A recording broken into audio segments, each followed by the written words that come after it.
ফোনটা ঘাঁটতে ঘাঁটতে হঠাৎ করে এই ভিডিওটা আমার চোখে পড়লো। বেশ কিছুদিন আগের ভিডিও, ভাবলাম তোমাদের সাথে শেয়ার করি। বান্টিদার পোষ্য এটি, এর নাম হচ্ছে কুট্টুস। তো একে তোমরা অনেকবারই দেখেছো। তো সোম গেছিলো ওদের বাড়িতে, তো একটু আদর করছিল, আর সেই ভিডিওটা ভাবলাম তোমাদের সাথে আজকে শেয়ার করি। এদিকে আমি তো মধ্যমগ্রামেই রয়েছি এখনও অবধি, মার আদর খাচ্ছি আর মার হাতে রান্না খাচ্ছি। মাটন খেতে প্রচণ্ড ভালোবাসি, আর আমাদের বাড়িতে মাটন ছাড়া চিকেন হয় না, বিকজ আমাদের বাড়িতে নারায়ণ ঠাকুর আছে, তাই চিকেন আনা বারণ আছে শুনেছি। তো যাই হোক, আগে মাটনও হতো না, এখন সেটা হয়। আর মায়ের হাতের এই মাটন সিরিয়াসলি, আর রান্না করতো মাটন কিছু আমার দিদা, অসাধারণ। একদিকে চোখ থেকে জল বেরোবে ঝালে, আর একদিকে মনে হবে না ছাড়া যাবে না কিছুতেই। মাও ঠিক সেইভাবেই রান্না করে। খেয়ে দিয়ে দুপুরবেলা বসেছিলাম, হঠাৎ ছোটোবেলার কথা মনে পড়ে গেল। বাড়ি থেকে এই আইসক্রিমওয়ালা দেখছি ঘন্টা বাজাতে বাজাতে যাচ্ছে, সো দৌড়ে চলে আসলাম ছুটে। আগে যখনই বাড়ির সামনে থেকে আইসক্রিম যেত, কুলফি যেত, আর আমি দৌড়ে দৌড়ে চলে আসতাম। তো উল্টো দিকে আমার এক মামা দাঁড়িয়ে আছে, সেও আইসক্রিম নিচ্ছিল, আমিও। হঠাৎ করে কয়েকদিন ধরে নলেন গুড়ের আইসক্রিম খেতে ইচ্ছা করছে। ব্যারাকপুরে যে কদিন ছিলাম, তন্ময়দার রেগুলার আমাকে নলেন গুড়ের আইসক্রিম খাইয়েছে। তো আজকে আমি খুঁজে খুঁজে নলেন গুড়ের আইসক্রিম আর এই রাজবাড়ি কুলফি এগুলো নিলাম। আমার মাসি ছিল আমার জন্য আর মায়ের জন্য। সো যাই হোক, তারপরে খাওয়া দাওয়ার পরে দুপুরবেলা আরাম করে বসে বসে আইসক্রিম খেলাম।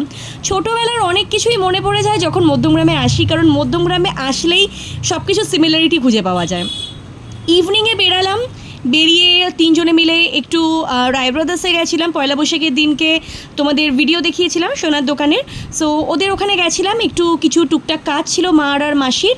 সো সেখানটাতে গেছিলাম, গিয়ে ভাবলাম একটু ভিডিও করি, তোমাদের সাথে ওদের কালেকশনগুলো শেয়ার করি।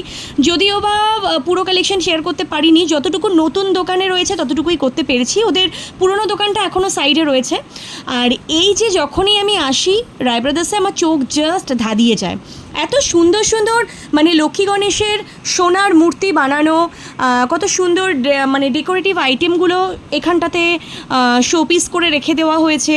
এই যে ফিঙ্গার রিংয়ের কালেকশনগুলো, ওপরে হাড়ের কালেকশনগুলো জাস্ট ইউনিক। আর রায় ব্রাদার্সে আসা মানে সব কালেকশন কিন্তু ইউনিক, নতুনত্ব। পুরনো জিনিস থাকে, পুরনো কালেকশনও থাকে, বাট যখনই তুমি আসবে একটু ভেরিয়েশন ডেফিনেটলি তোমরা পাবে। মধ্যমগ্রামে যারা আছো, জানি না কতজন রায় ব্রাদার্স থেকে নাও, বিকজ আমি শুনেছি রায় ব্রাদার্সের প্রচুর কাস্টমার, মানে মধ্যমগ্রামের প্রায় 80% কাস্টমার এদের দোকান থেকে নেয়। সো আমরাও তাদের মধ্যেই পড়ি। তো যাই হোক, আজকে কালেকশনগুলোর ভিডিও তুলছিলাম, ওদিক থেকে ওরাও বলছিল যে হ্যাঁ একটু ভিডিও কালেকশনগুলো দেখালে ভালোই হয়। সো এইভাবে আমার মাসি ওখানে বসেছিল, ওয়েট করছিল আমার মার কতক্ষণে কাজ শেষ হয়, অ্যান্ড আমি একটু টুকটাক ভিডিও করছিলাম। সো ভিডিও করা হয়ে যাওয়ার পরে তারপর আমার মাসি বলল আমাকে একটু ভিডিওতে দেখা। তো তারপরে দুজনে মিলে আমরা একটু সেলফি তুলছিলাম, টুকটাক ভিডিওস করছিলাম, অ্যান্ড এভাবেই আমাদের কাজগুলো টুকটাকভাবে মিটে গেল। ওদিকে মা দাঁড়িয়ে এখনও পর্যন্ত কথা বলে যাচ্ছে। সো ততক্ষণ ভাবলাম যে মাসি আর আমি একটু ফটোই তুলে নিই এখানে বসে। আর তার মধ্যে আমাদের আবার মনে হচ্ছিল যে একটু কোল্ড ড্রিঙ্ক খেলে হয়, বিকজ সকাল থেকে আমাদের এত টুকটাক খাওয়া দাওয়া হয়ে যায় মধ্যমগ্রামে থাকলে, তো তারপরে আর কিছু খাওয়ার জায়গা থাকে না রাস্তায় বেরালে। তাও অন্যদিন আমি তো চুটিয়ে বেরিয়ে খেতে থাকি, এরা কিছু খাবে না বলে আমার সেভাবে কিছু খাওয়া হলো না। এদিকে রসরাজের উল্টো দিকে মা একটু গ্রসারিজ করছিল, ওখান থেকে টুকটাক জিনিস, বিস্কিটস অ্যান্ড মশালাস এই সমস্ত পারচেস করছিল। তারপরে আমি ওখান থেকে সোজা চলে এলাম একটু কোল্ড ড্রিঙ্ক নিতে, অ্যান্ড তারপরে আস্তে আস্তে কোল্ড ড্রিঙ্কগুলো কিনে টুকটাক গল্প করতে করতে আমরা বাড়ির দিকে রওনা দিলাম। আসলে যখনই মধ্যমগ্রামে আমরা তিনজনে একসাথে হই, তখনই এদিক ওদিক বেরানো হয়। আজকে দিনটা ঠিক এইভাবেই কাটলো আর কি। ভিডিওটা কেমন লাগলো কেউ জানাতে ভুলো না। দেখা হবে নেক্সট ব্লগে।